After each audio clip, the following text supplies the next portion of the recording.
Coucou et bienvenue dans cette nouvelle vidéo. Alors aujourd'hui je vais vous faire une petite vidéo, on va dire récap. Je ne sais pas dans quel ordre vous allez les voir, quoi qu'il en soit, il y aura un tuto pour chacun des 3 marque-pages. Et voilà, je vais vous présenter ça, je vais vous faire un petit peu un retour sur mon expérience voilà, globale. Et puis soit vous aurez les tutos avant, soit vous les aurez après. Mais voilà, vous en aurez. Donc je vais vous présenter 3 marque-pages qui sont dédiés à 3 auteurs que j'aime beaucoup. Dont 2 sont au niveau local vers chez moi. Et puis il n'y a pas d'ordre particulier, je vais juste vous les présenter dans l'ordre où je les ai faits. Donc celui-ci est destiné à Audrey Demange. Donc vous retrouverez donc le lien de chacun des auteurs en barre d'infos. Et donc j'ai réalisé ce marque-page un peu sur le thème de la magie en référence à ses 2 premières trilogies. Enfin, le dernier livre n'est pas encore sorti à l'heure où je tourne cette vidéo, mais au moment où vous la verrez, peut-être que ça sera le cas. Donc j'ai tout simplement travaillé au niveau des néocolores. Si vous n'avez pas vu la vidéo, je vous mettrai dans le i en haut à droite. Et j'ai travaillé avec les tampons Crazy Little Craft avec la technique du cache. Donc je vous renvoie à la vidéo si vous ne l'avez pas vue. Donc concernant ce retour d'expérience et surtout par rapport à la machine à plastifier, et pour celui-ci en particulier, je pense, alors déjà au niveau de l'épaisseur, la machine de chez Action ne le supporte pas vraiment. J'avais quand même des petites taches et tout ça, mais là avec les paillettes en plus, en fait la colle n'a pas adhéré. Pardon, je bouge et je vous enlève le focus. Et donc du coup ben ça fait un peu un flop quoi. Donc c'est pas dégueu parce qu'on dirait en fait que c'est comme pour les tapis de jeu pour les enfants. On a l'impression qu'on peut pousser les paillettes. Donc je pense qu'effectivement on doit pouvoir le faire. Mais c'était pas du tout l'objet. Moi je voulais quelque chose qui soit relativement bien plat, bien lisse, pour qu'on puisse voir un peu tout ça. Mais bon, ça donne un petit cachet. Et donc du coup j'ai mis un œillet avec des rubans pour pouvoir que ça tienne bien le tout, parce que j'ai peur qu'avec le temps ça finisse peut-être par se décoller. Voilà, quand je les ai plastifiés, donc la feuille elle était en version paysage et je les ai plastifiées dans ce sens-là. Celle-ci était en dernier, donc je ne sais pas si c'est au niveau de l'épaisseur, si c'est au niveau voilà, je trouverai pas mes mots. En fonction de l'ordre dans lequel je les avais positionnés, voilà, ou si c'est vraiment les paillettes, mais en tout cas, pour ce qui me restait de chute, j'ai mis juste des paillettes toutes seules. Et là par contre j'ai eu aucun souci, donc à mon avis c'est le combo des deux, la machine ça lui a pas plu. Après peut-être que j'aurais pu utiliser une page pour chacune, mais j'avais pas envie forcément de gaspiller en fait mes feuilles à plastifier non plus, sans avoir de projet, parce que ça je l'utiliserai forcément soit avec une pochette de fermeture, donc je mettrai un petit double face derrière, donc imaginons que ça soit bien plié, ça peut faire une fermeture d'album. Dans un junk ça peut totalement venir faire soit un passant, ça peut faire éventuellement un marque-page un peu souple, ou juste agrémenté comme ça avec un peu de transparence dans un album. Voilà, ça je sais que je l'utiliserai, il n'y a aucun souci, mais je voulais pas en faire non plus trop d'avance, parce que bon, après il faut stocker et puis il faut penser à les utiliser. Donc voilà pour celui-ci où je suis un petit peu voilà, déçue du chose. Donc je me suis dit peut-être de le décoller, de le refaire complètement, mais en fait je vois que, je sais pas si vous le verrez à l'écran, mais ça m'a, si vous le voyez un peu, ça m'a décollé en fait, enfin ça a collé du moins les impressions dessous des tamponnages. Et bon après ça aurait peut-être moins fait joli si je l'avais retiré totalement, mais bon. Bon, je vais le laisser comme ça, mais c'est vrai que je suis pas forcément très satisfaite du résultat que je voulais obtenir. Ensuite, je vais vous parler de celui-ci. Celui-ci, il est destiné à Nani-B.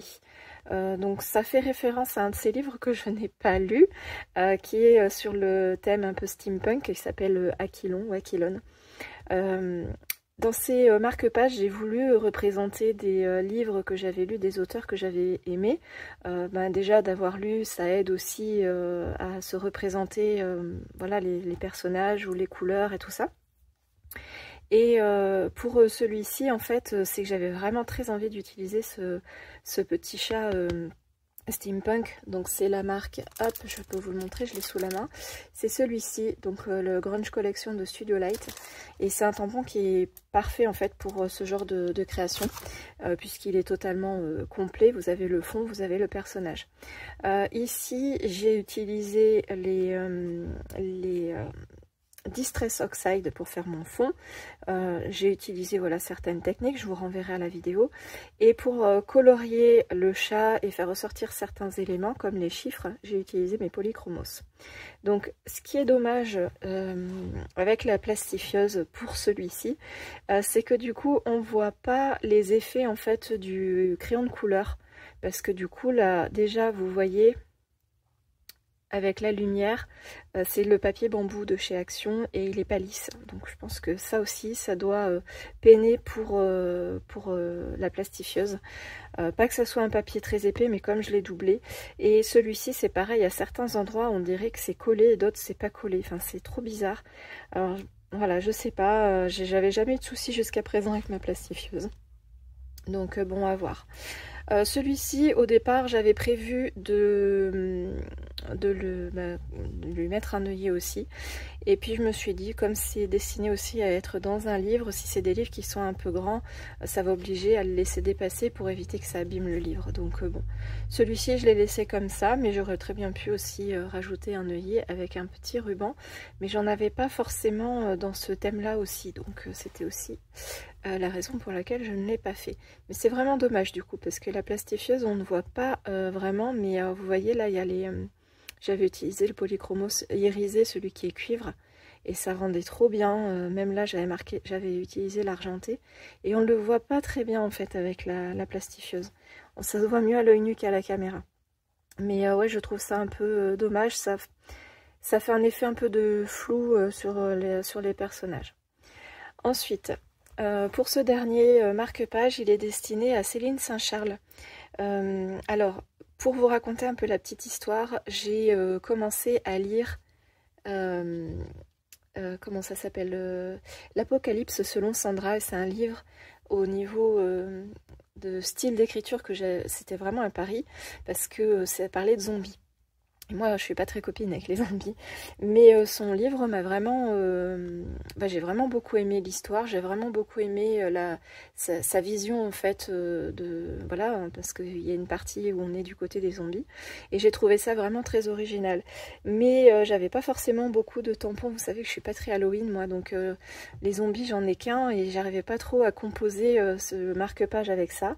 Donc du coup, je me suis rabattue sur un autre de ses livres que j'ai adoré, qui s'appelle Presidia, et qui parle voilà d'une héroïne qui est accompagnée d'un robot et d'un renard.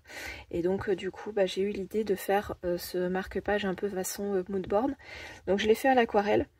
C'était aussi un moyen pour moi de tester le papier, voir jusqu'où il pouvait résister. Il est pas trop mal. Après je suis pas une experte de l'aquarelle, donc je pourrais pas beaucoup vous comparer.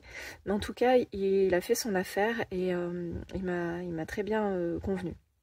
Donc là j'ai fait 3 petits carrés, enfin 2 carrés et un rectangle avec ce qui restait. En fait j'ai tout simplement identifié 0,5 de chaque côté. Je suis venue faire un carré par rapport à ici, un carré ici, puis après voilà, ce qui restait je l'ai fait comme ça, mais vous verrez tout dans la vidéo. Et pour la palette d'aquarelle, c'est celle, la Woodlands quelque chose là de chez Prima. Mais ça je vous le montre aussi. Et après j'ai essayé de rajouter un peu de médium avec mes polychromos, donc on ne le voit pas très bien comme je vous disais pour l'autre aussi. Avec la plastifieuse on ne voit pas vraiment les effets métallisés des polychromos, mais bon, c'est pas vraiment gênant en soi. Le robot, je suis assez contente du résultat. J'ai joué avec mes couleurs de gris. J'ai essayé de faire des nuances un peu de lumière, notamment au niveau des roues. J'ai l'impression que ça se voit un peu à l'écran. Mais c'est vraiment pas un exercice facile. D'autant plus que même quand je me dis par exemple la lumière elle vient de par ici, et ben au fur et à mesure du coloriage, je fais de la lumière dans l'autre sens.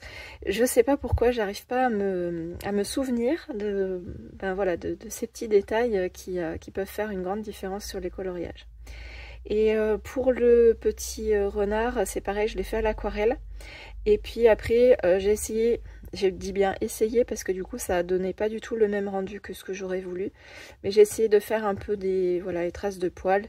Enfin des, voilà, comme pour le packaging en fait. Je me suis servi du packaging pour pouvoir colorier mon renard. Donc voilà, celui-ci, je suis vraiment très contente du résultat. Même si voilà, avec la plastifieuse et ce papier, clairement ça fait pas bon ménage. Et derrière, je vous montre pas, mais je leur ai écrit des mots personnalisés. Et voilà, je leur offrirai normalement au mois d'août si je les vois au Charivari. Donc normalement elle passe pas par là, et dans une des vidéos je vous dis que bon, c'est peut-être pas gênant en soi que je vous le montre avant, mais quand même non. Je vais attendre quand même de leur offrir, et puis vous les verrez voilà, au mois d'août. Donc je vous embête pas plus longtemps pour ce petit blabla. Vous allez avoir les tutos qui vont arriver comme je vous disais en début de vidéo, soit avant celle-ci soit après. Mais bon, elles vont se suivre, donc voilà, en l'espace de quelques jours vous aurez tout. N'hésitez pas à me laisser un commentaire si vous avez la moindre question ou si vous avez des conseils par rapport à la plastifieuse de chez Action. Si j'ai vu juste sur l'épaisseur et le type de papier, parce que pour celui-ci je suis quand même assez déçue. Mais bon, j'ai pas vraiment envie de tout l'enlever, j'ai peur en fait que ça déchire encore plus et ça m'embêterait de devoir le recommencer. Voilà, bon, cette fois-ci j'arrête de blablater. Je vous dis à très bientôt pour une prochaine vidéo. N'hésitez pas à liker, commenter, partager et on se retrouve très bientôt. Salut!